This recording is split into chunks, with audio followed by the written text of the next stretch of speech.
So yeah, sustainable WizzAir. So if you click a few times, so this is me. I started off in academia actually. So I always kind of wanted to be a pilot, but I don't know, it didn't kind of work for me. I applied for things like the RAF, it never happened, so I ended up doing a degree in aeronautical engineering and a PhD in aerodynamics. And then I kind of drifted into teaching. That was my first 10 years, if you like, was all in education. I tried to get into civil service, failed miserably. I only got a 2-2 for anyone that's studying for a degree. That's basically a guy that had a great time at university. 86%, so with a PhD in aerodynamics, any of you struggling with aerodynamics, don't worry. PhD gets you 86%. Failed my first attempt at the NAIR. I thought that was it was all over. Straight into a level bust as I departed the airfield. And when I graduated with all of those things, I thought, that's it, probably just like you, I've got a shiny license, come and get me. I sent out over 100 emails, anybody with an aircraft, anywhere in the world, without one single reply. So, don't worry, it happens to everybody. And finally, of course, having got my dream career as a first officer, the company went bankrupt. So I ended up moving to an airline in the Middle East. Now everybody knows Qatar Airways now, everybody knows who they are and what they stand for, very famous airline. But I can tell you that 15 years ago or 13 years ago when I went there, nobody knew who the country was, where it was. I used to say, it's that small country near Dubai, because most people knew Dubai at the time, but nobody knew Qatar. Of course now it's a very different story. But back then, from the UK, nobody knew about Qatar Airways, and so it was a bit of a leap of faith, and turned out to be the best thing that could happen to me in my career. So, I don't think there's any more. No, there's no more. So my advice to you is keep trying, keep going. It won't always go your own way. You don't have to pass everything the first time. If you want it, you will get there. So WizzAir, gosh, started in 2004. Does anybody know anything about WizzAir before I start? Anything that you can tell me about the airline? Apart from what's on board? Anybody know about the business model? Yeah, well, business then it's ultra low cost. Ultra low cost, exactly. That means bare minimum on everything. We outsource everything. Flight operations at WizzAir UK is me. That's it. Our training manager is one person. Our ground operations is 2 people. Bare minimum headcount. Our recruitment team is 2 people. Half of the team are here. Ultra low cost, yeah. Anything else apart from pink aeroplanes? Anything else? Romania base? We have Romania bases, yeah. So we have 4 airlines actually. We have one in Hungary, where the headquarters is, but they have bases all across Europe. We have a base, an airline in the UK, which is where we're from. We have an airline in Abu Dhabi, recently formed during COVID. And we also, just last week, started the 4th airline in Malta, all with the branding Wizz. And in the next year or 2, you will see a 5th airline starting in Saudi Arabia. So Wizz now will be a group of 5 airlines, and we will almost certainly see more into the future. I'll talk a little bit more about that now. So, first flight was in 2004 from Katowice to Luton. So the UK has always been part of Wizz. And as you can see, we had double-digit growth ever since that first flight, carrying 5 million in 2005, 10 million passengers in 2008, 15 million passengers in 2014. 2015 listed on the London Stock Exchange, and this was when we moved from 320s to 321s. 100 million passengers carried in 2015. Listed on the London Stock Exchange, I'll tell you that Wizz is one of only 4 airlines in the world which are considered investment grade. Now what that means is that your pension money, if you have it when you're a bit older, can be invested safely with Wizz. And that can only be said about 4 airlines in the world. I'll talk about that a little bit later, but that's because of the value within Wizz. So I'm sure you know, historically, if you take the cost of aircraft and the profit made by airlines, never in the history of aviation has profit been made. You know that, right? Airlines don't make money. This is a fact. Wizz is one of few that do, and that's why it's considered an investment grade company. WizzAir UK was founded in 2017 with a headquarters in Luton, where we are now. That's our headquarters. And then you'll see we passed 200 million passengers in 2019. 100th aircraft joined in 2018. And then latterly you can see that we started to win some international awards. So during COVID, well, not much was said about it, but we were the Value Airline of the Year by Air Transport World. We also get a 7-star safety rating. We were named Airline of the Year by Air Transport World in 2020. And then just recently, 2 weeks ago, we were awarded the World Finance Sustainability Award. And these are all international awards, independently judged. These are genuine world-winning awards. I think that's it for that one. There it is in pictures. This is the growth of Wizz. From 2004 all the way up to pre-pandemic, which was obviously our peak passengers. I don't have the last 2, but I can tell you that in the UK, most airlines are struggling to get back to what they flew in 2019. In the UK, we're already 70% greater than we were pre-COVID. Across the group, we're about 20% greater than we were pre-COVID. So Wizz as an airline is now bigger than we were when the pandemic started, which is not true for most airlines. That's what we look like, or where we fly to. Looks a little bit of a mess. This is what we call point-to-point traffic. So this is another part of the Wizz business model. So many airlines are hub and spoke, so everything flies into, for example, Paris or London Heathrow, and then they all fly out again. Wizz is point-to-point traffic, which again I'll talk about in a little while. Which means we pick people up where they are, and we take them to where they want to be. We don't take them anywhere else in between. Slowly we're travelling further eastwards, and obviously with the introduction of Wizz Abu Dhabi, we're now starting to fly to exotic places like Sri Lanka, I think. From Abu Dhabi, yeah. So we start recently to Saudi and mentioned. First UK base was Luton, where we still are. That's our headquarters. It was basically turned into an airline in preparation for Brexit, but it's gone on to be so much more than that. There was a lot of things that happened during COVID which changed us from just the Brexit airline actually to an independent business with its own business model, and I think I'll talk about that shortly. We were talking to 10 aircraft in 2018.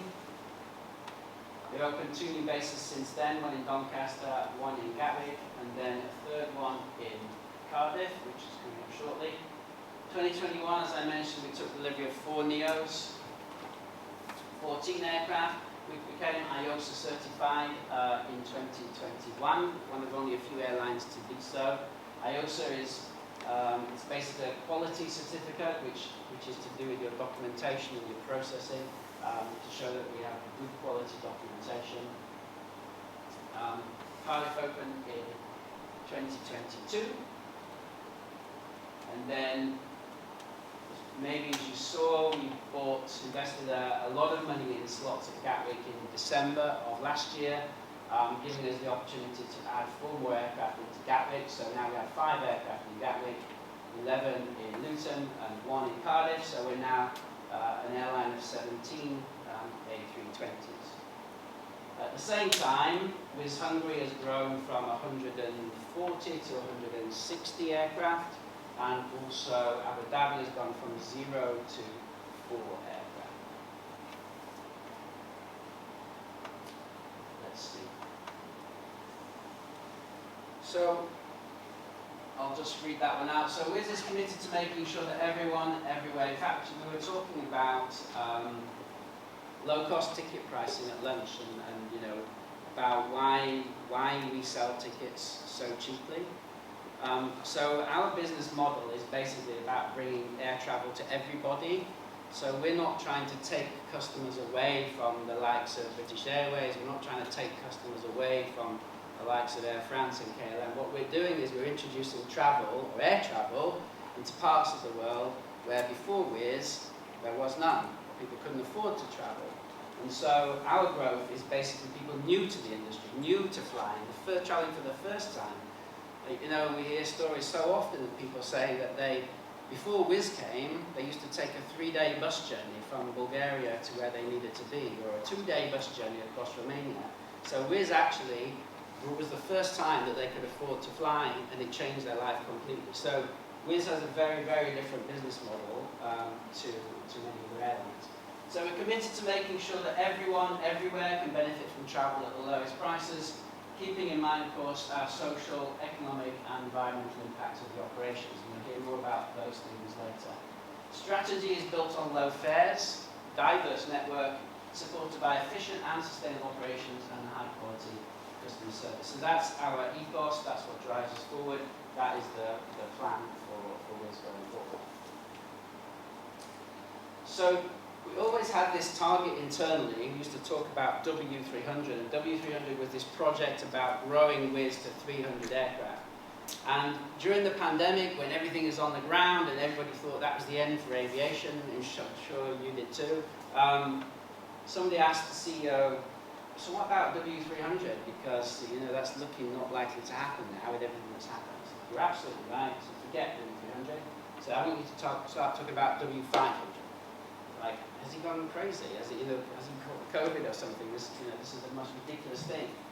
2 weeks later, Wizz announced the biggest ever order of aircraft from Airbus, 464 single-aisle aircraft, which is the biggest outstanding Airbus order at Airbus in the world. So for sure, he wasn't joking. And those aircraft will all be with us before the end of this decade, so we're going to grow from where we are now, 160 aircraft, to 500 aircraft by 2030. And in actual fact, the last aircraft arrives in 2028, so between now and then, which is only, what, 5.5 years, we're expecting delivery of about 300 and something aircraft. Now, if you work that out, that's roughly 6 aircraft each month, every month, for the next 6 years, which is the most ridiculous target you've ever had in your life, but that is what has been set for us. And that's going to need 6,000 pilots, and it's going to need 15,000 cabin crew. I can tell you that in the last 12 months, Wizz has recruited 1,000 pilots. Maybe it's not so well known, but we've recruited 1,000 pilots in the last 12 months. In the UK, we've recruited 100 pilots alone. So we're actively recruiting every day, as fast as we can, to get people on board to fly these aircraft, which are coming every month. So that's Wizz, that's the history, that's the plan, that's what we've got in store, that's what we're hoping to achieve before the end of this decade in terms of flying. I'm going to talk a little bit now about sustainable aviation, but before I do, is there a pause if there's any questions about Wizz or anything about what I've said, or yeah? Yes. For the 6,000 pilots that you're looking for, Yeah. how many flight hours are you looking for? Yeah. Are you looking for different ATP or? We're looking for everything. So where we have the opportunity, our preferred method is to take cadets such as yourself, and then to allow you to grow with the company. We much prefer to do that, and we also much prefer to promote captains from within. So if you're asking what's the perfect answer, it would be to recruit a whole company like you guys and girls, and then to have you grow with the company. The difficulty we have is if the aircraft comes so fast that we also need captains and we also need experience. And so the only thing that's balancing that is that we need to take on experience to make sure that we can fly the aircraft. So a year ago, there was a lot of experienced pilots on the market, as I'm sure you know, with all of the airlines laying people off. And so it's quite easy for us to recruit experienced captains, experienced first officers. A year later, and that's all it's taken, a lot of that experience has gone, and we're finding that it's increasingly more difficult. And so we're now focusing even more on cadet level entry. And so this month we have 10 brand new cadets starting in the UK. I don't know how many it is in Hungary, but it's certainly several times that every month. And out of that 100, I'm going to guess and say maybe 20, 25 are cadet level. So just like you, frozen ATPL, 200 hours, something like that. And that will continue as we go forward. Anything else? I'll have a quick slurp before I go into sustainable aviation. Sustainable lemonade. We had two of the cadets from the school on a week ago on the interviews. The one was Victoria and the second was Max. Yeah. Yeah, so some of your graduates were at recruitment last week. Yeah. I think it will come up after in the presentation. Maybe. What about the difference between the CAA license and the EASA license? What are you accepting? I think that a lot of people would be interested to hear about that. Yeah, so I'll do that now because that's obviously a good question. So, so from December of this year, in order to fly G-registered aircraft, which is what WizzAir UK is, you have to have a UK license. However, if you have both licenses, one of the things that we're starting to do is we're starting to recruit you for Wizz Hungary, so you can do the type rating, you can do the training, line training, you're released as a first officer. And then either if you have the right to work in the UK, you can transfer across, or if you don't, once you reach a certain level, we'll actually sponsor the visa. Now that depends on the UK government, because at the moment you have to be earning roughly what a captain earns in order to get a visa if you don't already have one. But if you have the right to work in the UK, and you have both licenses, or even for that matter just an EASA one, you can start training in Europe, and then once you've finished that, you can apply to transfer into the UK. Or you could, if you've only got an EASA license, and you've got the right to live and work in the UK, you can train in Budapest, and then in the same time get yourself a UK license, and then once you've got that again, you could transfer over to the UK. So various routes in. Of course, if you have an EASA license, you can go straight for Wizz Hungary. If your target is to fly in the UK, then there are the various routes that you can take to get to the UK. And as it happens, the bottleneck in the UK is training capacity.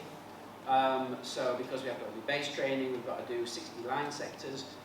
So if you have both licenses, actually, you've probably got a quicker route because Budapest has a lot more aircraft, a lot more training sectors, so you probably get through quicker and then transfer them across. Yeah, that's for Wizz Hungary to let you know. So the training can happen in the UK, in Hungary, and in other places in Europe as well? It can. That's actually something that we've taken on in the last year. So pre-COVID, all training took place with Wizz Hungary. Everybody was recruited into Budapest, they all trained, and then people transferred into the UK having completed everything. During COVID, we started to do initial training ourselves, command upgrade training, cabin crew attestation training, company introduction training, line training, all done in the UK. So now you can be recruited directly into the UK. You don't need to fly. You have to, you can, but you don't have to train in Budapest first. And when I say Budapest, I should say I'm not just talking about Hungary. I'm talking about Wizz Hungary, which is obviously covers 50 countries, 40 countries. I don't know how many countries we fly in, but so you could train in Poland, for example, Romania, Moldova, Italy, Austria. So we have bases in all of these countries. So obviously you have made a big investment, Not me. Yeah. Somebody has, that's for sure. Yeah, with all the Airbus. Yeah. So what's your business plan if something like COVID 2.0 Yeah. kicks in, if you have a business model or, you know? Well, if you look at COVID 1.0, Yeah. I think Wizz was actually a structural winner from this one, and obviously I would never describe COVID as a good thing. It's a terrible, terrible thing. But in terms of what it did to aviation, I actually think it benefited Wizz. So we were the last airline to stop flying. We were the first to start flying again. A lot of our traffic is, I'll talk about our traffic later, but it's people that have to travel, you know, to relatives, they go and see their parents, their children, or they're traveling for work, or migrant workers, you know, they work in another country. And so actually our business model is very resilient. And if you look during COVID, we were talking over lunch, there wasn't one day in the pandemic when Wizz didn't fly somewhere. So there was not one day when we stopped flying. Yes, we reduced to a very low level when just about 99% of the world was a no-go, but we never stopped flying. So I would say Wizz is a very, very resilient model. And of course, as travel becomes difficult, the price drops.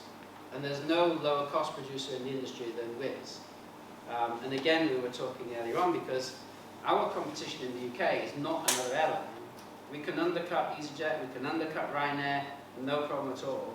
Our competition is elsewhere in the group, because we have to fight for those aircraft that are being delivered and say, hey, we want some in the UK. And they say, well, how much money are you going to make? Because maybe I can make more money in Italy, maybe I can make more money here. So we have to make a case to say why they should come to the UK. Not against another airline, against our own internal competition. And that's the hardest thing to beat, actually. So I think if COVID 2.0 comes, the right place to be is probably at Wizz. I'll talk about sustainable aviation. It's not particularly long, but do you study, it's part of the training? Do you cover any of this during your training, or not sustainable fuels and hydrogen-powered aircraft and global warming? No? Okay, so maybe this is a new one. So you must have heard of the Paris Agreement 2015. This was a declaration where the nations of the world decided that in order to prevent a catastrophe, we should limit global warming to 2 degrees. In actual fact, preferably 1.5 degrees, but 2 degrees was the target. And in order to do so, we need to have basically zero or net zero emitted by 2050. 2050 is not that far away, 25 years away, 27 years away, and that includes aviation. So that means within 27 years from now, all aviation must be net zero. Now, aviation gets a little bit of a bad media reputation because it's seen as this huge problem, all of these emissions, but in actual fact, if you look at the data, aviation is only responsible for 2.1% of global emissions, so it's a small percentage actually. I think part of the reason is people perceive aviation to be a luxury, part of them, it's a choice, but the real problem is that as time goes on, all of the other industries, like for example ground transportation, they can quite easily transition into non-emitting forms of transport, whereas aviation, as we know, is actually going to be quite difficult. So that 2% over the next 10 years is actually going to go up. And so if we don't start worrying about it now and doing something about it, it actually will become very significant as time goes on. So that's why it's something we need to work on. It's not the biggest problem, but it is something that we need to work on. So just quickly about aviation, I mentioned to you that we in Wizz, we connect families, we connect people that would not be able to travel otherwise. You can click through all of these, I think. We connect people in parts of the world that otherwise wouldn't be able to travel. We don't replace train journeys. None of our flights are, which can be done in a 4-hour train journey. Everything is longer than that.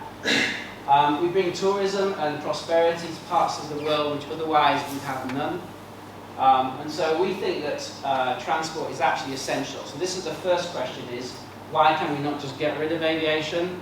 For this reason, and also if you look as far back as the pandemic, you'll see that aviation played the most important part in getting masks, drugs, ventilators around the world in quick time.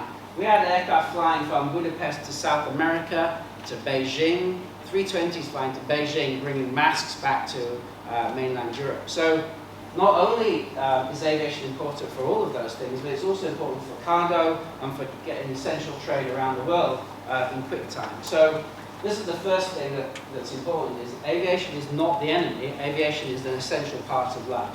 So that means we need to tackle with the emissions, not reduce it, not reduce aviation. This is the business model, which is that this is the starting point for why we believe that we are the greenest airline. I won't spend too long because we've already touched most of these things, but a single young fleet, very low emitting aircraft, point-to-point network, obviously we're not taking people where they don't want to be. Secondary airports reduces the time in the air, so again we're reducing emissions that way. Other things are part of our low-cost model. High seat density, so our 321neos carry 239 passengers, which means for the same emissions we're carrying more people. Very high aircraft utilization, 15 hours a day our aircraft fly, which is more than most airlines. And of course we believe in high engagement and high productivity. So the first thing is our aircraft fleet age. You can see compared to some of the other carriers, Wizz actually has an average age of 5.1, which is one of the youngest fleets in Europe. And for that reason, that means that our aircraft are new. 320s look the same, but believe me, they're not. Airbus are continually developing and upgrading the 320, and so the newer you have an aircraft, the better they are, more efficient they are, and the less emitting they are. And Wizz is certainly one of the youngest fleets in Europe. We do that by continually investing, as you mentioned, in the latest technology. And as you see now, we have an outstanding order now of 411 aircraft. And as those aircraft are delivered over the next 5 years, that means that we will drop the average age to 3.6, and eventually by 2026, which is only 3 years away, our average fleet age will be 3.2 years.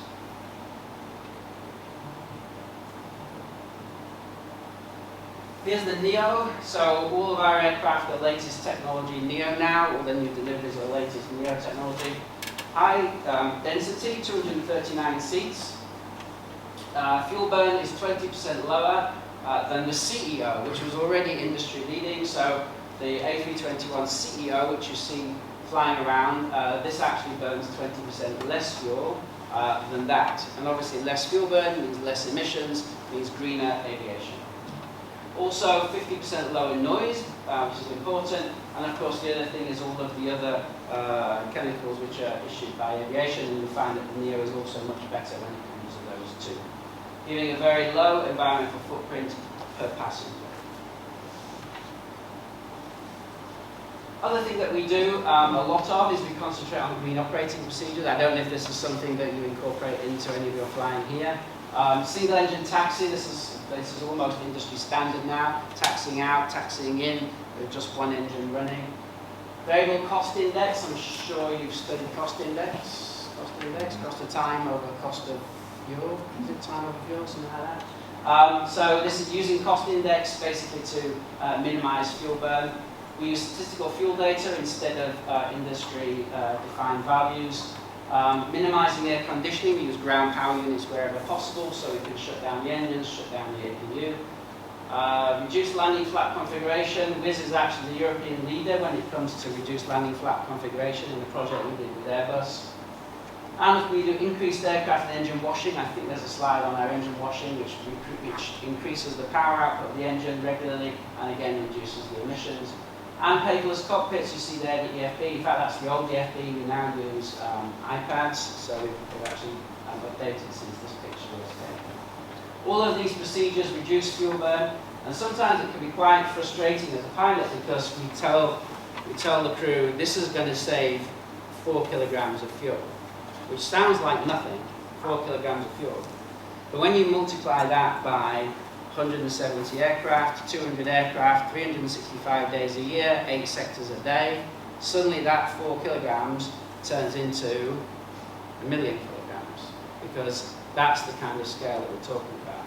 So what can feel like a tiny, tiny benefit to one pilot on one flight actually turns into a huge saving, both in terms of cost of fuel and of course in emissions as well. That is just an engine shop for your pleasure, no purpose whatsoever, just decorate. Actually, do you know what, I'll just go back.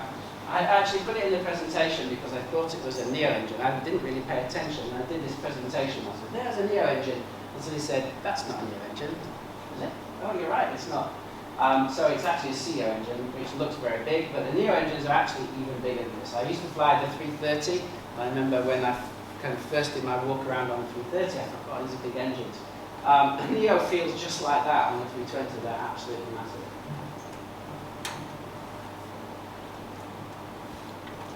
So here is where we end up. Once we've taken all those things into account, new aircraft, operating procedures, high density, point-to-point traffic, we get to what we think is the industry standard. 57.2, you can see our closest competitor, the Irish one at 69, EasyJet at 77, so we're well ahead. Ryanair's target for the end of this decade, their target for the end of this decade is to reduce 69 to 60.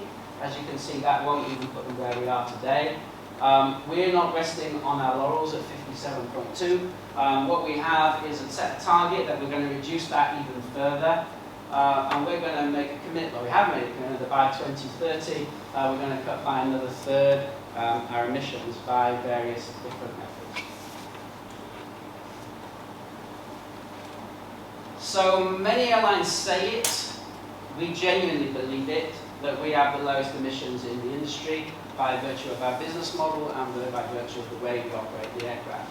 And as I said, we're further commitment to reduce that even further to make sure that we stay ahead of everybody else when it comes to emissions.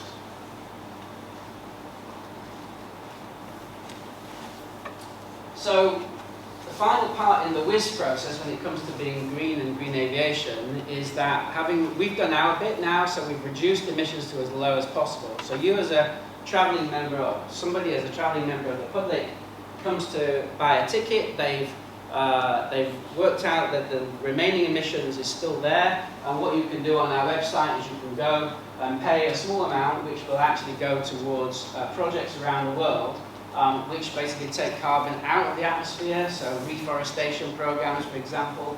And by investing in these kinds of projects, which actually take carbon out of the atmosphere, even today, you can make your travel effectively carbon zero.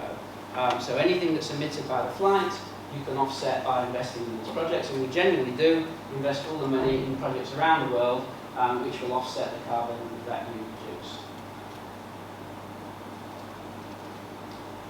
Like most airlines, we're looking at sustainable aviation fuel, and we had our first sustainable aviation fuel. So SAF, as it's called, is what's called a drop-in fuel. What that means is that you can replace normal aviation fuel with SAF. It doesn't take any special procedures, any special change. It's just basically a swap. The issue with SAF is that the biggest source of it is biomass. In other words, it comes from the same place as food. Now, obviously, as aviation starts to use more and more SAF, what we'll find is that that could potentially drive up the cost of food because all of those crops are being used to turn into fuel. So it's not a permanent solution. It's only a temporary one because at the moment we're making a tiny, tiny fraction of the fuel we need as SAF.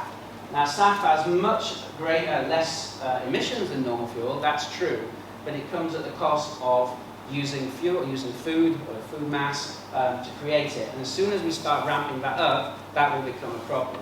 So it's an intermediate stage on the way to the next technology, which is probably going to be hydrogen-powered aircraft, and Wizz is partnering with Airbus to look at how hydrogen-powered aircraft can actually be used in a low-cost environment. And that's something that we're working with Airbus on right now so that we can develop procedures, we can help steer the design of the aircraft, which will allow low-cost flying to continue. So this was a flight in June of this year, Bucharest to Lyon, using sustainable aviation fuel. All of that together, as I said, recently gave us this award, which is the world's most sustainable low-cost airline. Again, it was a world award given by the World Finance Sustainability. I think this is just a short video, some of which sums up what I've been saying.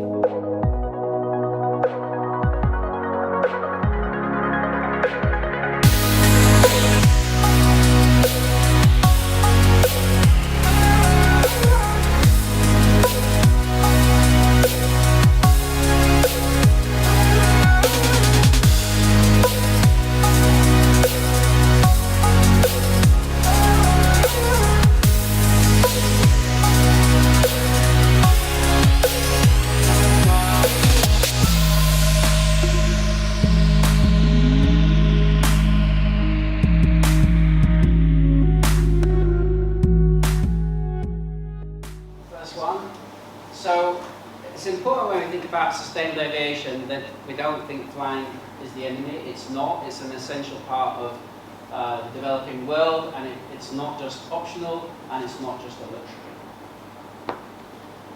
It's important to remember that not all airlines are the same. You've seen some of the data when it comes to things like fleet age, carbon emissions. Not all airlines are the same. Today, even today, some airlines are waiting until the next technology comes available, and well, that's when we're going to make the difference. Actually, there's an awful lot you can do today, and that's what Wizz are doing.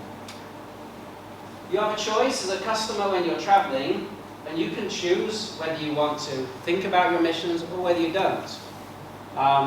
And the way that you can do that, of course, is to fly with Wizz. And that is all I've got to say about sustainable aviation. In fact, that's what I've got to say in general. But if you have any questions or anything you want to ask, I'm happy to say so. And if not, we can split up into two. Eva can answer some of your questions. Any burning questions? Yeah, so a lot of airlines have like dual language requirements if you want to live and work in that country. So Yeah. out of all of your bases, Yeah. how many of yours would you say you need to speak the local language with? So I don't think we ask for a second language at any. No, for cabin crew we say a second language is preferable, but it's not mandatory. And I think for pilots, as long as you can pass an English language proficiency, that's all that matters for us. If you were to get selected, how much is like the type rating, and do you do a bonded type rating? Yep. That's the question a lot of people So we do a bond, so a type rating with Wizz is at the point of starting is you pay nothing. So what we do is we bond you for the cost of the type rating and the initial line training. At your level, the cost is 35,000 euros. However, you do all your line training, so you're on full salary from the beginning, so you're paid full basic salary while you train, and you don't pay anything while you're doing your training until you get released as a first officer. Once you get released, over the next 4 years, we take back 20,000 euros from that bond, from your salary each month, and if you get to the end of 4 years, we pay off the remaining 15,000 euros. So nothing up front. It only comes out once you're earning a full salary, and we only take 20 with the last 15 paid for by the company, provided you stay with us for 4 years. And there's not many airlines that still do that, but we do. Could you talk us through the recruitment process? Yeah, okay. So the first, So yeah, the first thing you have to do is fill up the application online. So that's where we can take it from there. So you fill up everything online. You apply for whichever base you want or whichever airlines you want. So it's whether WizzAir UK, WizzAir Hungary, WizzAir Abu Dhabi, and shortly with Malta, with I think it's Saudi Arabia as well. Yeah. So you just choose whichever you want to apply for.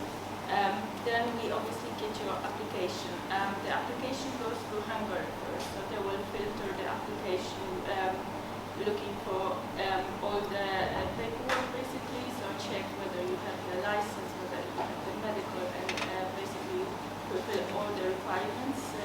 They're online. And then depending on which base you select and or which license you have at the moment, because it's the EASA UK licensing, they will send it to us, it was Wizz UK, and then we'll progress with your application. Just check it again, and whether we like you, we basically invite you for the interview.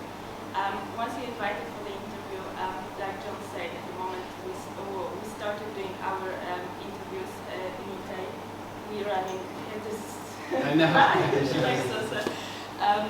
So at the moment we're doing, I think it's around 5-6 days every 2 months in L3 in Gatwick. Yeah. And it looks like we're going to be doing that for a future as well. It doesn't mean you have to come to the UK.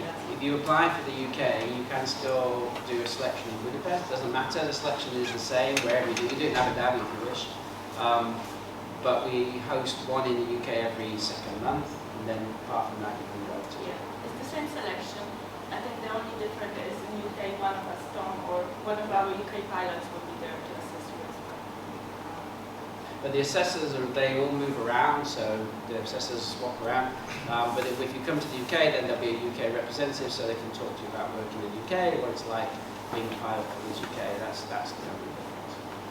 And then I guess probably what you really want to know is what happens if you get invited for selection. So depending on where it is, it can be 1 day or 2 days, it's the same process. Technical exam, group exercise, interview. So technical exam and group exercise go together. If you pass those, you go on to the next stage, which is interview, and then that's normally the end of day 1. Everyone goes home.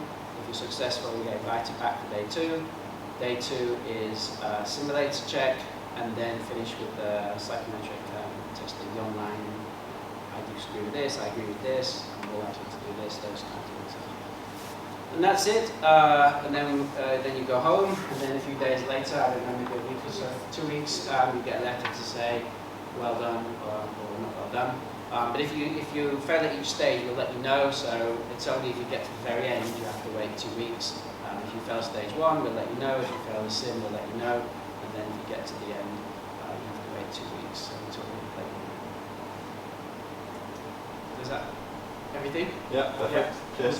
Yeah. So just following that question, once you send the application, I can understand you're getting a lot of applications at the moment. Is there any way, anything we can do to facilitate or accelerate the process once we send the application? Or is it just a matter of waiting for it to get filtered? So, depends what happens to your application. So, as you said, so the first thing is somebody in the central team checks you for right to work, license, medical, just the basics. If you have those 3, because trust me, we get people with nothing applying, you can imagine. I want to be an astronaut, so we all want to be an astronaut. If you pass that initial one, then it comes to the local team. So that could be, the UK team or the Hungary team or Abu Dhabi team. They will then go through CV, covering letter. We do read the covering letter. Please make it sound like you want to work for Wizz, not just I want to fly jets, because everybody does.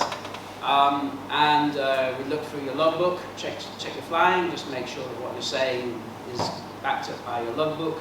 And we also check any other documents that you've got. We were talking earlier on about some of your course summaries and some of your achievements or comments by your instructors. You have the ability to upload all of those things. And depending on how much time the assessors have, they can read all of those things to get a good picture of you. Once that's done, they move your application into invite for assessment, and then you sit in a big group of people that are waiting for recruitment. If that doesn't happen, let us know, because just occasionally people get rejected, and that can be a multitude of reasons, like you've applied for the UK and you've only got an EASA license, for example. Instead of saying, sorry, you've applied for the airline, then the database just automatically rejects you, and you think, oh, what have I done wrong? Why do you not want me? And actually it's just the paperwork. So if you get rejected and you're not sure why, then email the recruitment team and we can have a look at it. And if you wish, I can give you the UK recruitment team email, and they can look you up and make sure that you've not been rejected for a reason that is not correct. Sometimes it sits in status of waiting review or something like that. The reason for that is because our assessors are active pilots, and right now in the peak summer, apart from the last couple of days, they're flying like crazy, and so they might have an office day like later one day next month or 2 days in 2 months' time, and so when they do, they'll just go through 200 applications, and so you might think, what's happened to my application? Why is it sitting there? Well, that's just for that reason. They'll go for a big chunk altogether and move them all. So what you'll see is a whole load of people move to the next. But again, if you get stuck in that category, again, you can email us and we can find out if there's a reason why.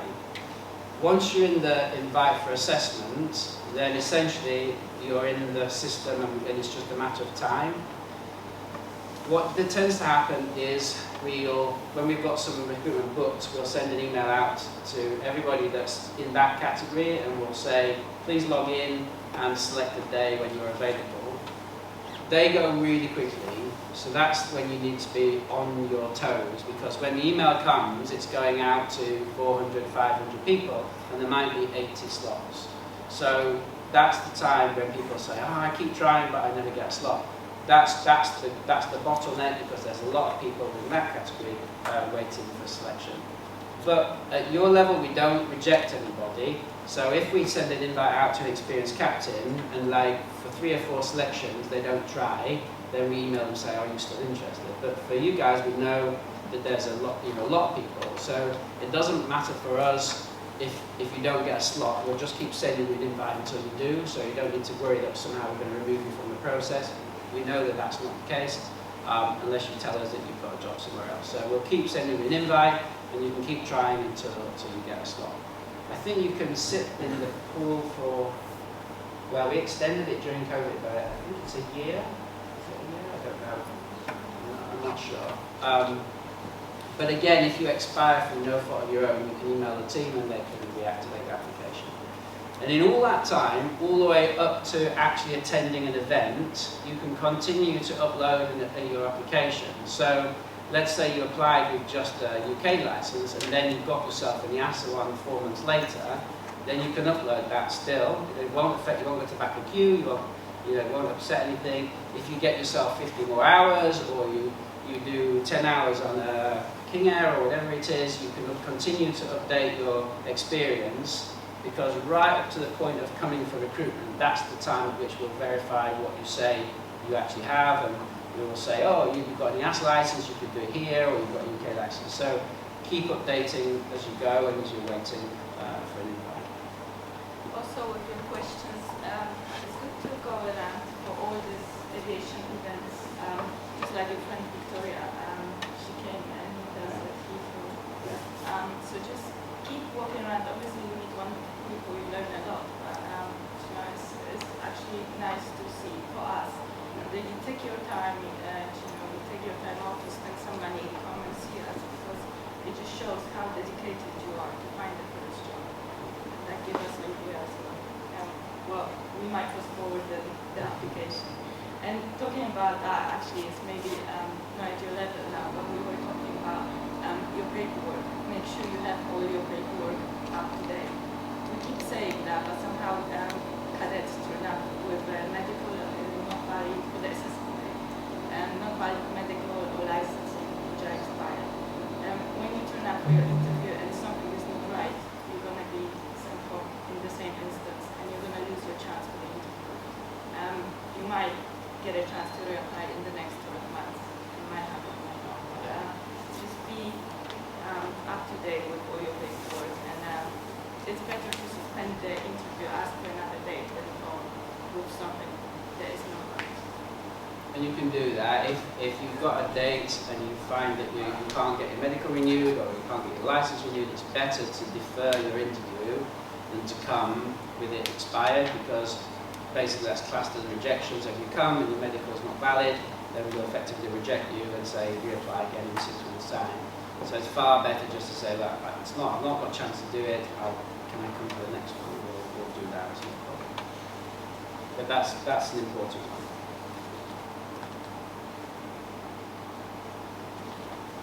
So you said you've got to fight for these new aircraft that you've ordered. Yeah. Do you have any idea about how many might be based in the UK, and what kind of bases you're looking to expand the most? Yeah, so this is only an approximate, but the guidance that we were told for the UK is to expect 50 aircraft in the UK out of those deliveries. So we're 17 now, going to 50 by the end of the decade. So probably be 20 something next year, and then going to 50 by 2020. In terms of basing, it's a tough one. For sure, they're not all going to fit in, well, they would all fit in Gatwick, but we've got to convince people to sell slots, which might be tricky. So I think there will be additional bases outside of the ones we currently have. I can't tell you where that might be right now, but there are other places interested in having a Wizz base. In fact, airports normally, so they recently had this airport slots conference, and now commercial guys says like speed dating. You know, he sits there in a room and the airport comes and says, come to, and all pass by saying they want Wizz, because what we do is we bring a lot of passengers, and we bring a lot of passengers when other airlines are struggling. So actually airports in the UK are very keen to have a Wizz base, and so I'm absolutely certain there will be additional bases, but where they are, I can't say anything. And do you have do you have any pilots in the UK that have maybe moved bases? Do they have that opportunity to swap bases within the UK? Yeah, absolutely. In fact, not only can you move bases, but you can move airlines. So once you've joined, I think you finish your line training, and then you can put your name down for a base transfer. Obviously, it's easier to move, let's say, from Luton to Gatwick than it is Luton to, I don't know, Italy, maybe Milan, because everybody wants to be based in Milan. Obviously, there has to be a need there. We can't put you there if there's no need. But before we recruit to those bases, the first thing we do is look internally and say, okay, how many people want to be based in X? And we do that first, and then we recruit wherever the gaps are. So people often join in a place they don't necessarily want to stay forever, but as soon as they finish training, they apply, and then sooner or later they'll get a transfer. Depending on where you want to go, that might happen very quickly. Wait as the queue goes out. I think you want to be based in Warsaw. You have quite a wait because we've got. As a first officer, it's not that bad because you have the internal upgrades and people move around. But as a captain, it's a bit more difficult because once you're a captain and you choose your base, you stay there till the end. But certainly in the UK, at the moment, we have spaces for first officers in Cardiff and Gatwick. We have spaces for captains in Luton, I think. But, as we grow and there'll be more aircraft coming, we're already training for next year, even though we don't know which aircraft are coming, we're already kind of training and recruiting for those places. So as soon as we've got a better idea of where the aircraft are going, then we will know which bases we're going.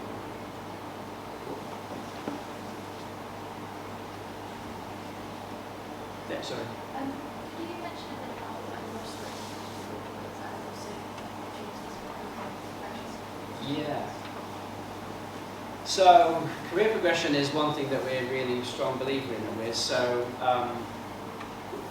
in terms of going from first officer to command, I don't think there's anywhere else that's as quick. So once you get 3,500 hours, factored hours, and that depends on where you've flown before, then you're automatically put forward for command.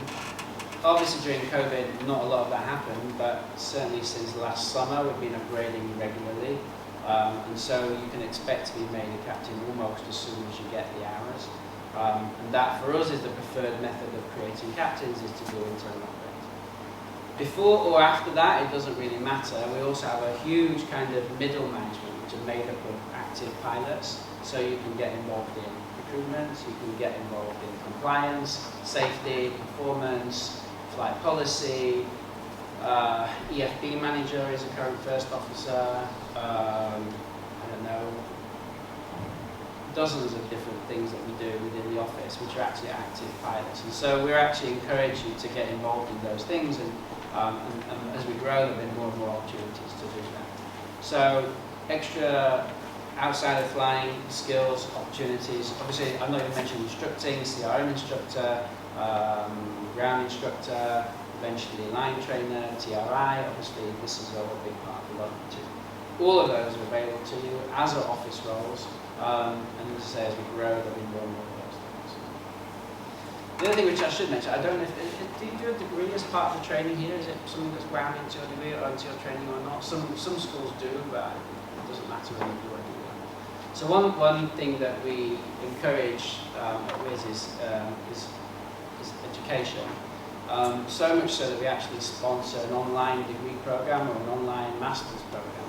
And if you have an ATPL, that we have a relationship with the University of West London, and they will actually take an ATPL as a full entry to a online master's course as a pre-qualification. So once you join us, if you wish to, you can sign up for an online master's in an executive master's in aviation operations management, I think. And we have a huge discount, so I think instead of paying 12,000, it's like 9,000 or something. It's over a year, year and a half, and you can get a master's. If you don't feel like you want to do that, we also have a degree program, similar subject. which with even greater discount, I think that should be £3,000 a year, and we can get the whole degree for £3,000, and you do it online again. You don't have to change your roster, you don't have to go to lectures, you can do it all online from home. So that's something, if you're joining without that and you wish to do it, it's something that we believe a lot in, and we encourage you to do so. Questions about rosters? I missed that one. Rosters. So right now, with all of the chaos that's happening in the industry, strict rostering is very difficult to achieve for anybody. If you chat to any airline right now, rostering is a real difficult challenge.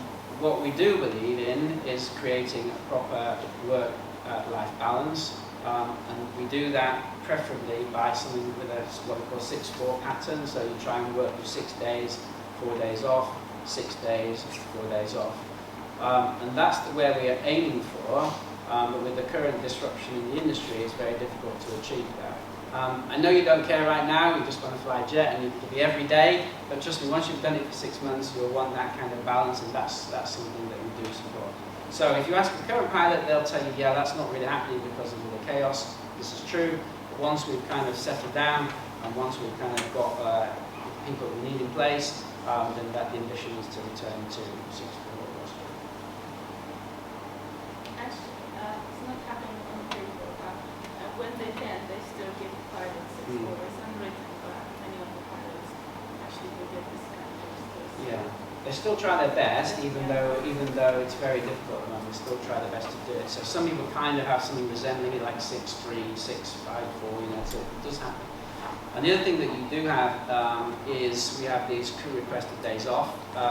So I think you get four every month, and you can request a particular day off.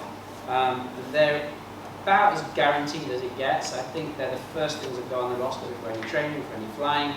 And I don't know, because I don't fly as much, so I don't do it. But certainly Tom said in all his years, he's never had one not assigned. Same for you, every single one. So if you've got important events to attend to, your wife's birthday, your girlfriend's birthday, or both, then you can then you can guarantee these days off, and this like every month. So you still have some control over your roster, even if you don't have a pattern. And then in addition to that, you have holiday, which is 28 days a year. In the UK. 28 days holiday, and this is a weird Wizz policy which I've never understood, but weekends don't count. So if you take off Friday and Monday, that's 2 days holiday, and you actually get 4 days off work. So work it out for yourself. 28 days can become an awful lot of holiday if you time your vacation in the right way. Would you be able to give us a breakdown of salary from first time you're training up to captaincy and how it works at Wizz? I wish I don't have it. If you were coming for recruitment, we have like 3 or 4 slides which describe all of the salary details really well. I'm going to guess now, so don't hold me to it. Were you asking for UK? Because it's Both, different. because I'm sure everyone's interested. Every base got a different kind of. Yeah, so the salary is graded on the cost of living. So obviously, if you're based in Gatwick, cost of living is very different than if you were based in, I don't know, in Romania somewhere, for example. Or, so salary is different depending on which base you are. In the UK, all bases are paid the same. I could tell you what I think they are, but I don't want you to kind of hold me to it because I wish I had the numbers with me. I think the basic salary is for a brand new cadet is 28,000.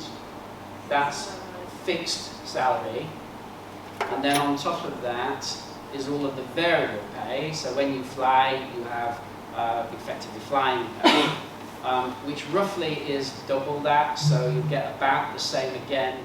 And the variable pay is calculated, I was trying to explain this earlier on, it's like some special puzzle. It's to do with how far you fly in a straight line and how many landings you do. And then there's some multiplication that takes place, and then they work out how much variable pay you're entitled to.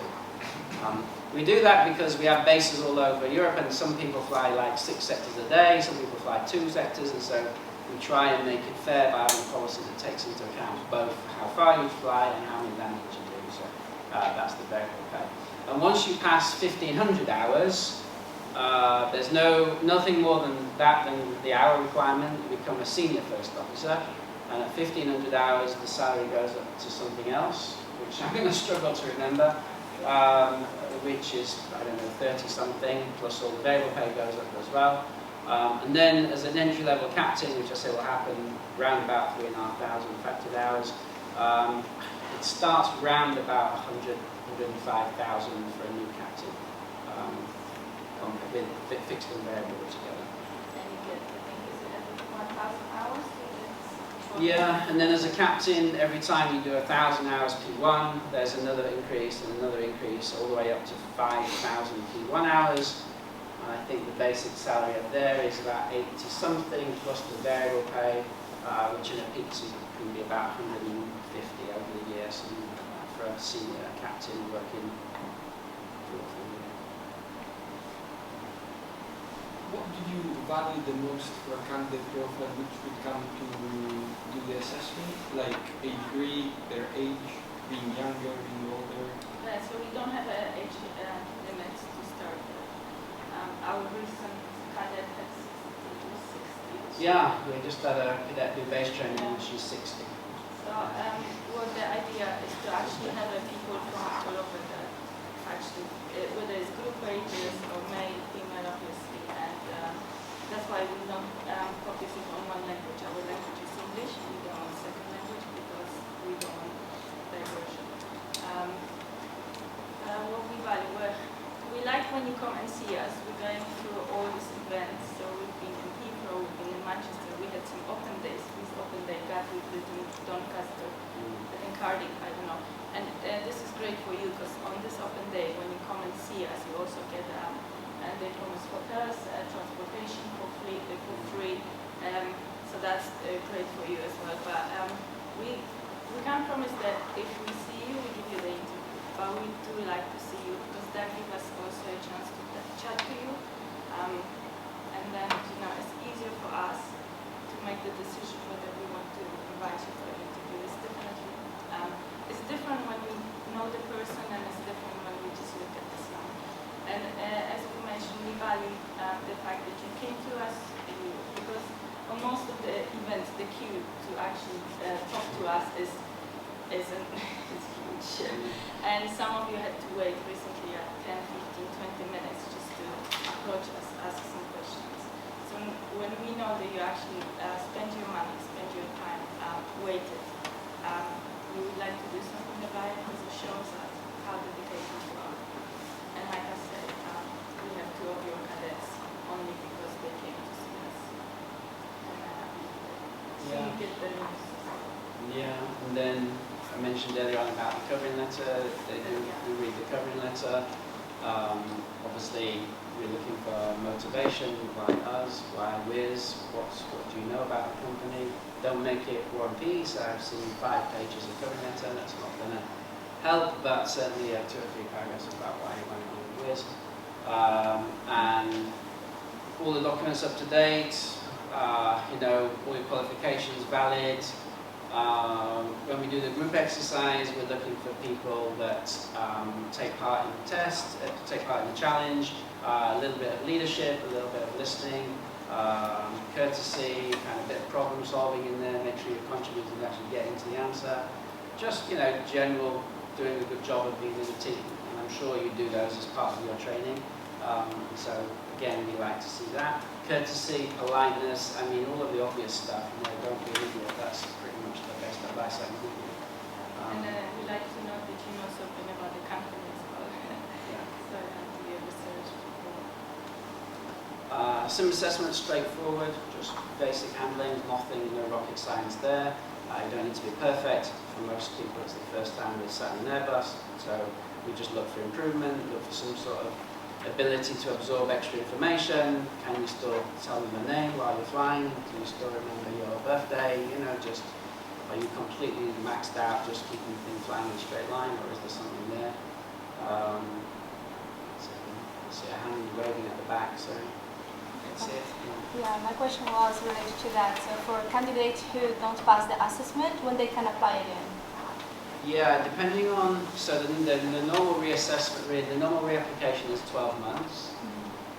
If you fail on technical knowledge, so on the exam, we can shorten that to 6 months because we know that you can go away and study.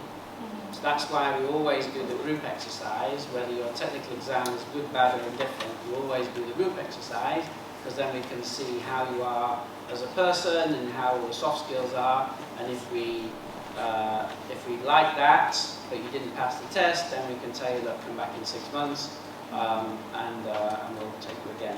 If it's later than that in the process, then it's 12 months. Is the technical exam kind of based on the ATPL knowledge, or? Yeah, so if you've flown the aircraft before, there'll be 320 questions, but for you, it'll just be general ATPL. And we were talking about it earlier. Our questions are not from the data bank, so you have to know the subject. Don't just come learn the questions, you have to understand the subject, because if you don't understand the subject, you won't be able to answer the questions. And actually we do see a lot of scatter. Some people come and they're 90-95%, some people come and they get 40-45%. So there is a lot of scatter there, and the questions are not rocket science, just know the subjects.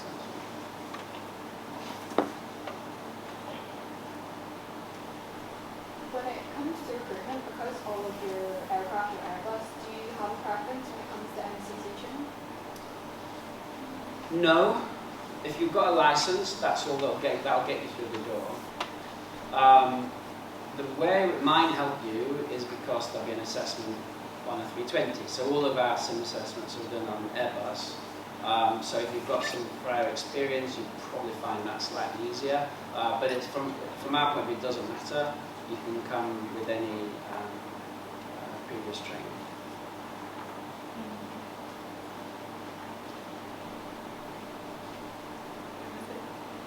How many people have finished training? Anybody have finished training? Yeah. And I guess the rest still mid-training and when you do both licenses here, everybody's going for both or just one? Or I guess depending on where you have the right to live, I guess that probably is a big influence. Yes. You said a typewriter will get you through the door. That's what you were saying. No, MCC. No, just at the end of your training, that will get you through. She asked if doing the MCC on an Airbus made any difference compared to doing your MCC on a 737, and I said it didn't. As long as you have the qualification, you get through the door. Where you might find it helps you is because you have to do an assessment on the 320 in order to pass that. If you've already got some handling experience, you might find that benefits you. But actually, we're not robots. So if you come in and you say, look, I've never sat in an Airbus before, then we expect it to be fairly chaotic for about the first 2 minutes. That's absolutely fine. It's normal. People over control, the aircraft's all over the place. Trying to fly like a 737, and you say, look, just let the thing alone, stop. It all settles down. You see where the problem is? It's here. And then people normally get a hang of it, and it comes very, very quickly. So not something to worry about. I think people adapt very, very quickly. Obviously, if you've gone through that process before, then you don't have that worry, but we often see that, and it's not a problem.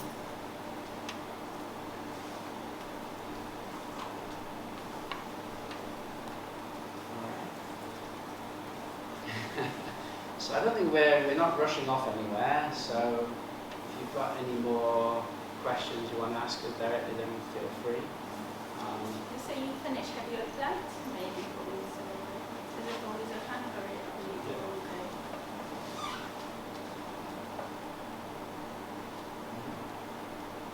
All right. Thank you very much.